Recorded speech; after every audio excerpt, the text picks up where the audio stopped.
Pessoal, tudo bem? Eu sou o Matheus Yuri Passos, sou professor do programa de pós-graduação em comunicação da Universidade Metodista de São Paulo, e hoje o trabalho que eu vou apresentar é um panorama de quadrinhos de memória de pessoas transgênero. Vocês vão ver que esse panorama, na verdade, foi um pouco ambicioso, então eu não vou conseguir apresentar hoje nenhuma análise em maior profundidade. Mas essa pesquisa ainda está em andamento, né? Vou apresentar alguns resultados preliminares. E ela faz parte, na verdade, de uma pesquisa mais ampla sobre narrativas de memória em quadrinhos.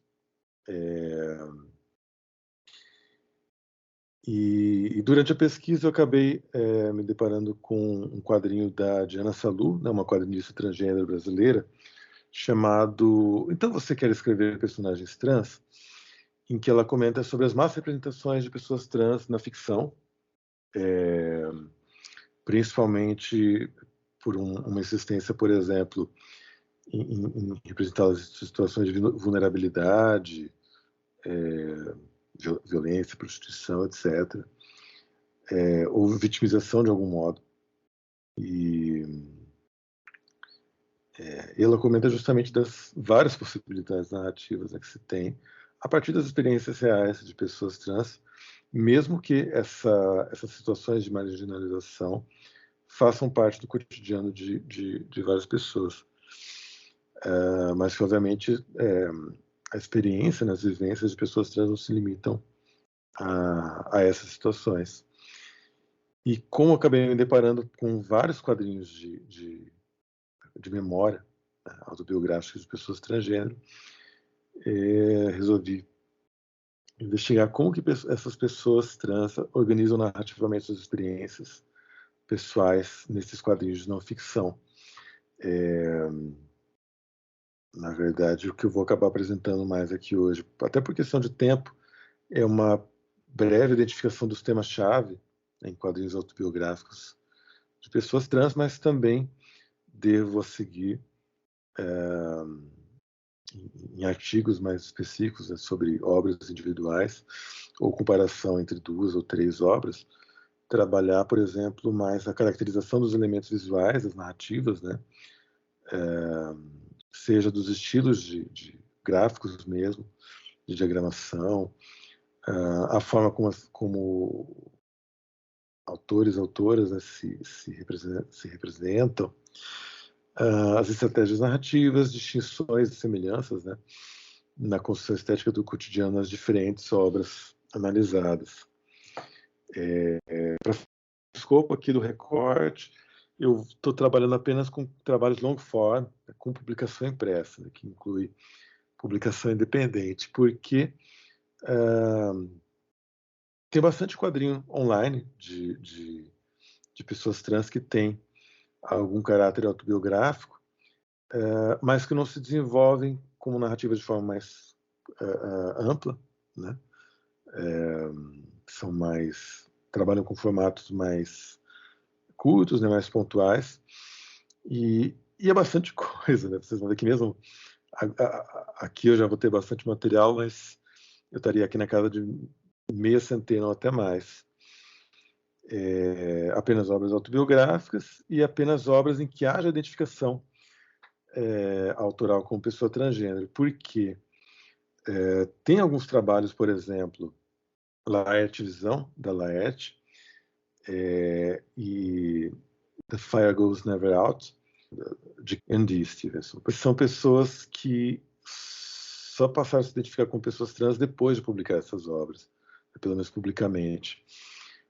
O Stevenson, inclusive, está produzindo uma outra obra que ele está publicando online, que talvez, se ela for eventualmente reunida, né, no livro, ela passe a compor aqui a análise. Mas, de todo modo, essas obras, justamente por essas pessoas não se identificarem no momento da publicação ali, no momento do desenvolvimento, como pessoas trans, elas acabam não tocando na temática da transgeneridade. Bom, no fim, por enquanto aqui eu tenho 20 obras, 11 de mulheres estrangeiras, né, então é a demografia que está mais bem representada, 6 de homens transgênero e 3 de pessoas não binárias. Eu vou só passar aqui rapidamente quais são as obras, então. Vocês vão ver que tem uma variação aqui de idiomas, né? Algumas foram publicadas só nos Estados Unidos, seja de autores, né, dos Estados Unidos ou não. Algumas poucas foram publicadas no Brasil, acho que 2 só. 3, perdão. Essa aqui só na Alemanha, essa aqui só na França, por enquanto, pelo menos. Então, por enquanto não tem um recorte de idioma. A gente vai ter obras aqui em inglês, em alemão, francês e português.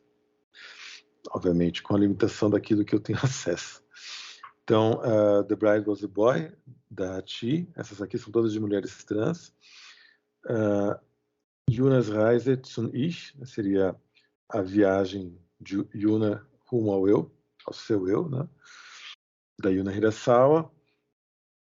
Je ne suis pas né dans le bon corps, Nasci no corpo errado, da Mafuyuko Nishi. Então, aqui são 3 mulheres transgênero japonesas. The Pervert, da Michelle Pérez, né, com os desenhos do Remy Boydell. Death Threats, da Vivek Shraya, também com desenhos de Nestlé. Aqui uma HQ italiana da Fumetti Brutti, A Minha Adolescência Trans. Essa foi publicada no Brasil. Aqui também 5 de mulheres trans, 2 da Julia Kay, Super Late Bloomer, e a sequência, My Life in Transition. First Year Out, da Sabrina Symington. The Third Person, da Emma Grove, e Spellbound, da Abhishek Som. Então, essas são as 11 obras de mulheres transgênero. 6 de homens transgênero aqui. Welcome to St. Hell, do Lewis Hancock. Fox, do Al Nichols. Gumballs, do Raining Nations. Kisses for Jet. Essas 3 aqui primeiras são americanas, né? Kisses for Jet holandesa, né, do Joris Basbacher. Uma HQ brasileira aqui do Lino Arruda, Monstrans. Between You and Me, do Casey Council. Aqui os 3 quadrinhos de pessoas não binárias. Gender Slices, de Pavlik. Gender Queer, que inclusive saiu no Brasil agora como Gênero Queer, de Maya Kobabe. As 2 de pessoas norte-americanas. E uma aqui de autoria japonesa, de Asuka Miyazaki, X-Gender, na tradução também americana. Nesse tempo que eu tenho ainda, eu queria comentar bem brevemente uma situação específica que aparece em algumas obras, né? Que é a da consulta com um especialista, enfim, com uma pessoa que pode ou não fornecer acesso para a transição, enfim, do autor, da autora, das obras. E aqui a gente vai ter variações, por exemplo, de diferentes leis de país para país, e obviamente, do comportamento dos sujeitos. Então, nessa aqui norte-americana, né? Welcome to St. Hell, do Lewis Hancock, então um homem trans.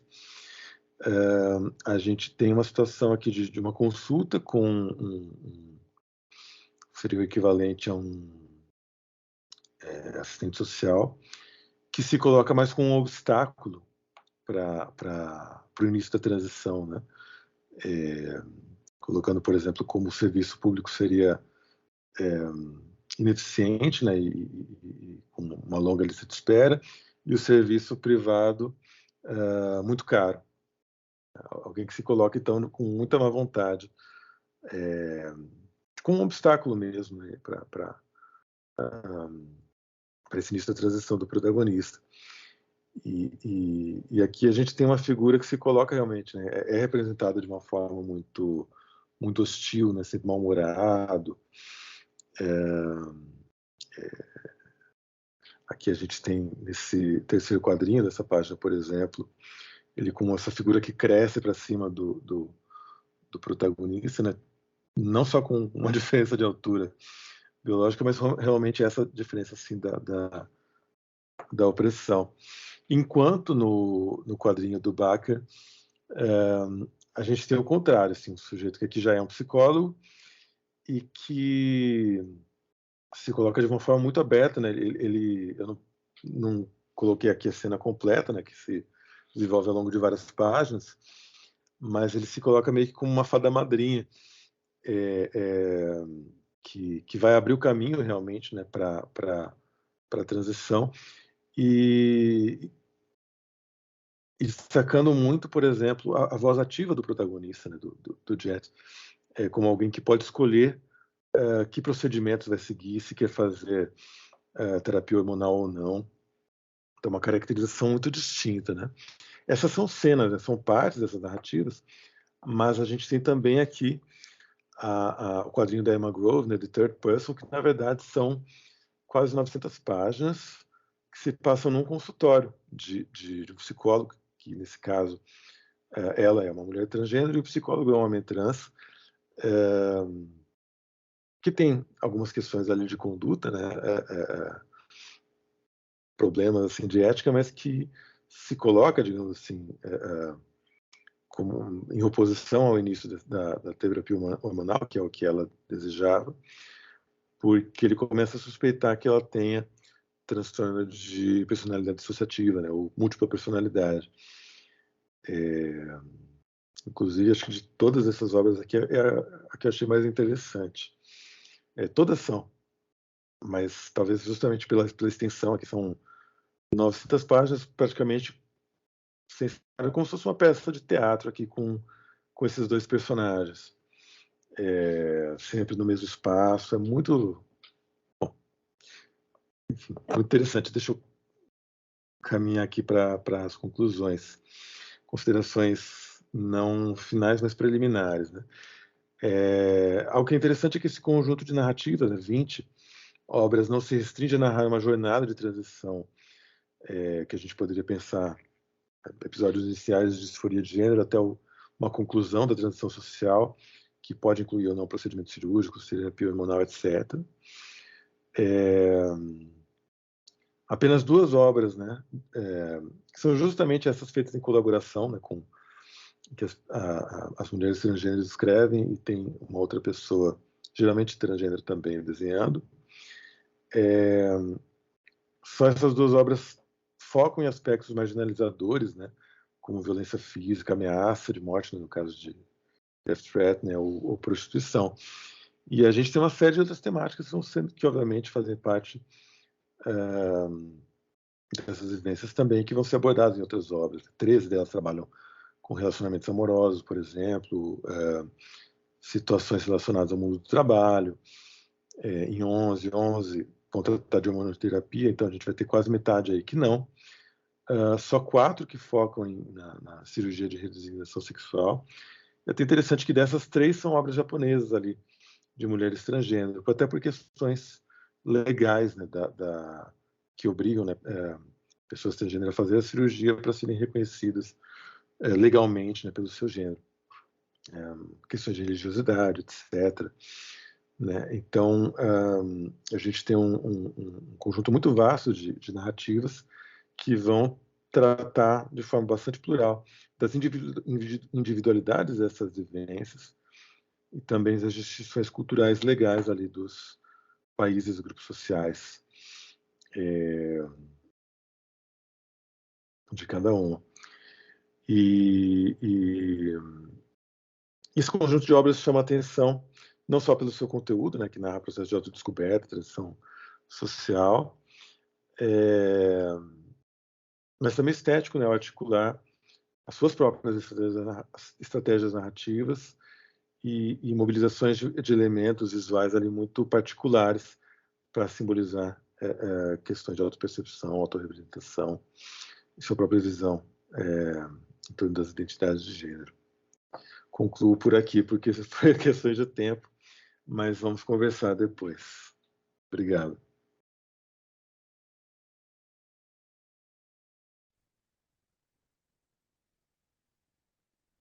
Olá, meu nome é Fernanda Alcântara, sou mestre em Ciências da Comunicação pela Universidade de São Paulo e hoje estou apresentando esse artigo Pele Negra, Máscaras Brancas, da Marvel, a troca de etnia de mulheres brancas nos quadrinhos para mulheres negras nas telas do MCU, conhecido como Marvel Cinematographic Universe.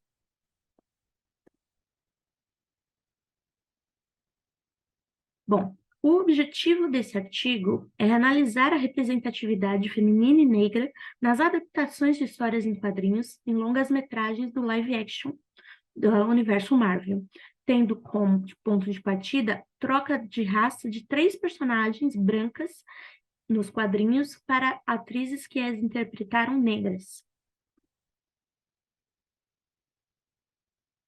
Bom, então, sobre o objeto, é importante lembrar e partir dessa ideia de que negros e negras na Marvel são constantes, sempre estiveram presentes na história da Marvel, tanto no cinema quanto quanto nos quadrinhos.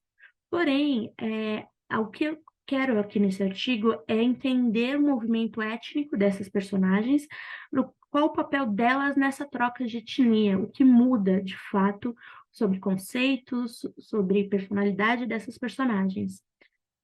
Eu uso muito como base um pesquisador chamado Nama, que defendeu a sua tese Super Black American Culture Pop and Black Superheroes, e ele traz que a ideia dele era repensar uma sensibilidade que espalhou a angústia adolescente e a crise de identidade ideológica que se instalou em toda a América quando os turbulentos anos 60 deram lugar ao início dos anos 70.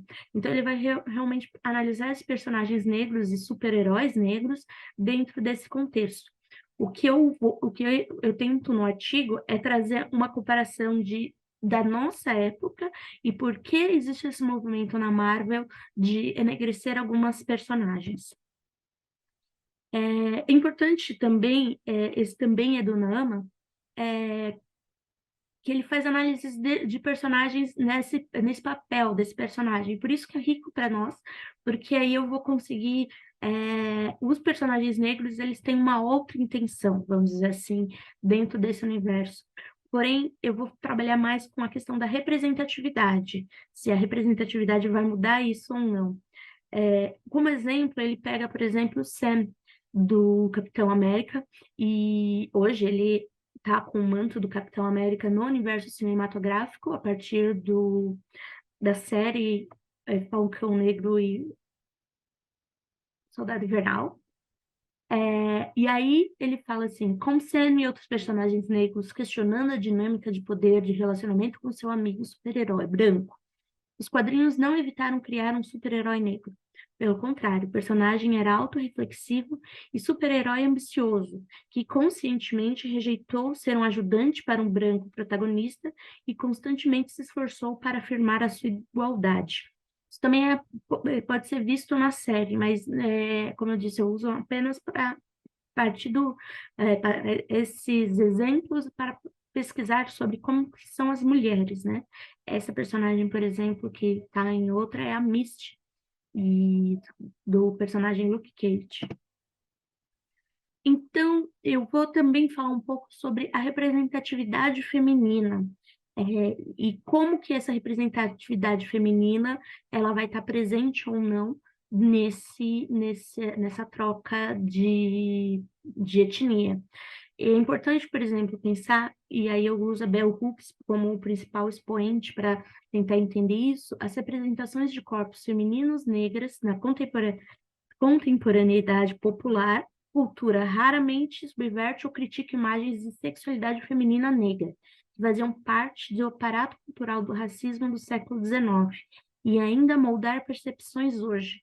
Então, eu coloquei 3 exemplos de cultura pop, vamos dizer assim, que não é dos quadrinhos, mas como isso, principalmente nos anos 90, o livro dela é de 92, mas essa contemporaneidade que ela fala é muito importante para a gente ver como que essas mulheres, os corpos negros das mulheres é apresentado e como e se isso vai se manter quando eles adequam essas personagens que eram brancas.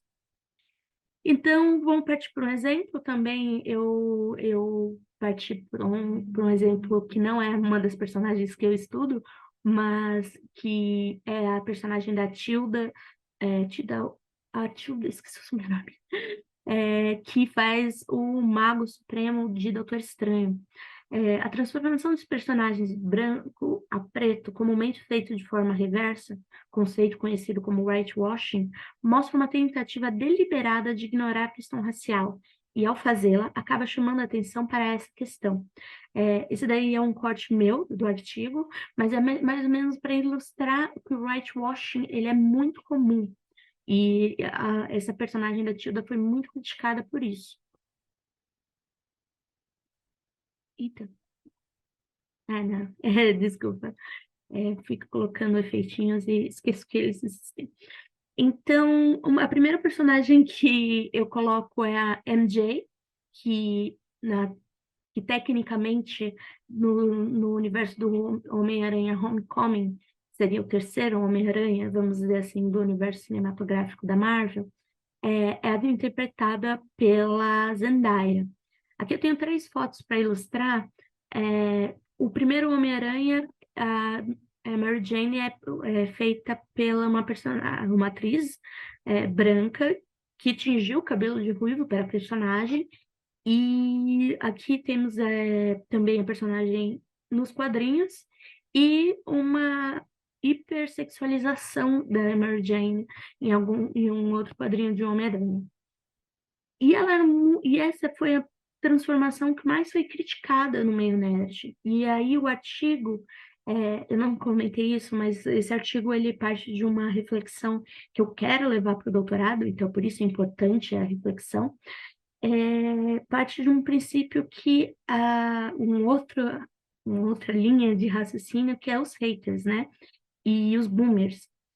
E essa personagem específica, a atriz Zendaya, ela sofreu muito preconceito a partir do momento que ela foi anunciada como Mary Jane, que aí foi a MJ, né?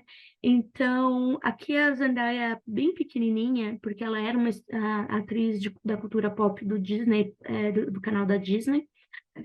Temos a Zendaya como Mary Jane, a MJ, que é a imagem ali embaixo dela quando ela era pequena, e a Zendaya numa premiação do Oscar.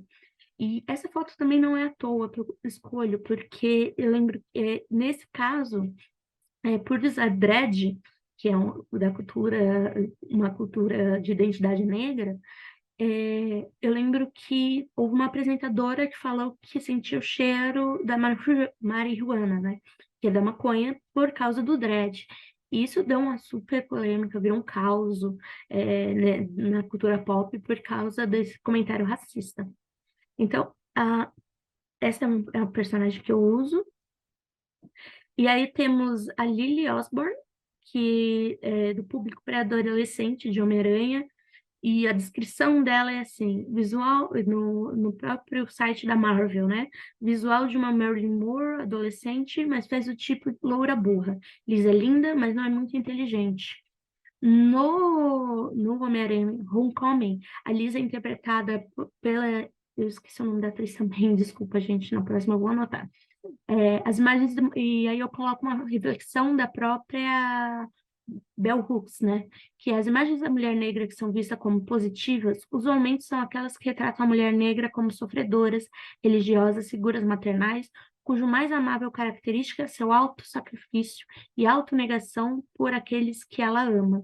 E aí que eu quero colocar que tanto a Zendaya como MJ quanto a Lily, elas não se encaixam nesse padrão.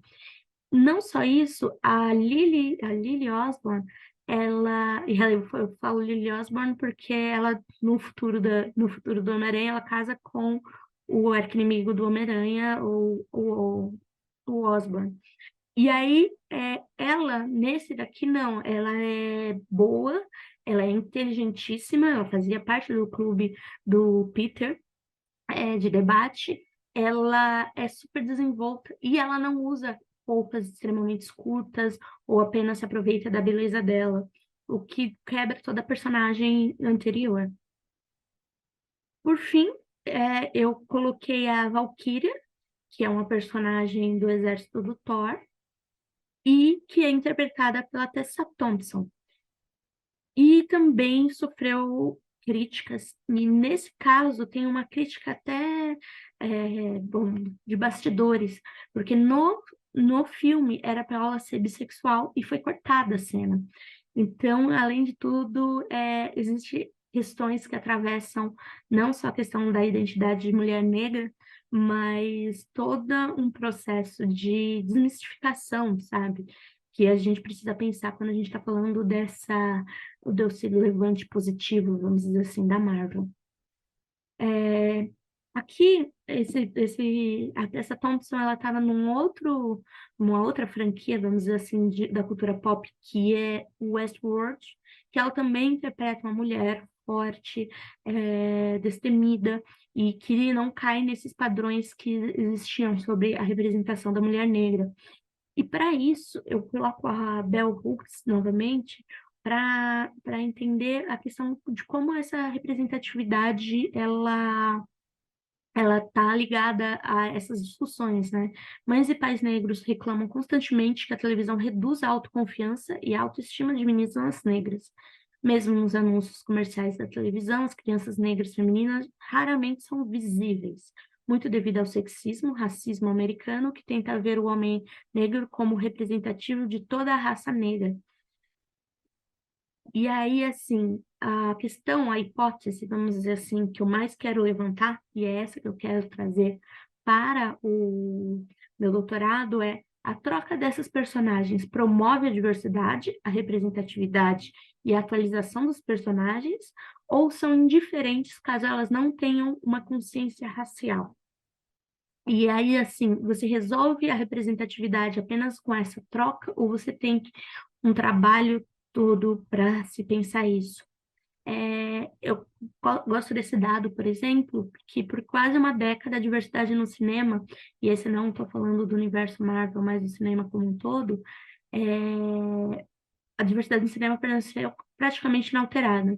Então, é a percentagem de personagens por raça e etnia nos filmes de maior bilheteria de 2007 a 2014. E você vê que, assim, a maioria é sempre branco, sabe? O negro chega ao segundo lugar, mas é uma larga diferença. E outros, como asiáticos, hispânicos e outros, são uma minoria muito pequena, né? Seria muito pequena, é ótima, mas é mais ou menos esse entendimento. Então, eu queria só mostrar uma reação. So we sitting here looking at this dope ass Black Panther poster. And the conclusion that we have come to is that this is what white people get to feel all the time. All the time. All the time. Since the beginning of cinema. All the time. You get to feel empowered like this and represented. Yes. This is what y'all feel like all the time. I would love this country too. Então, assim, essa apresentação, ela é muito significativa sobre o papel da representatividade entre as pessoas. E eu gosto muito desse vídeo exatamente pela reação. Ela se tornou viral na época do Pantera Negra 2. Bem, aqui estão a bibliografia, que é o que eu uso mesmo para tentar direcionar esse estudo. E queria dizer obrigada e espero ver todos, todas e todos na jornada, na 7ª jornada.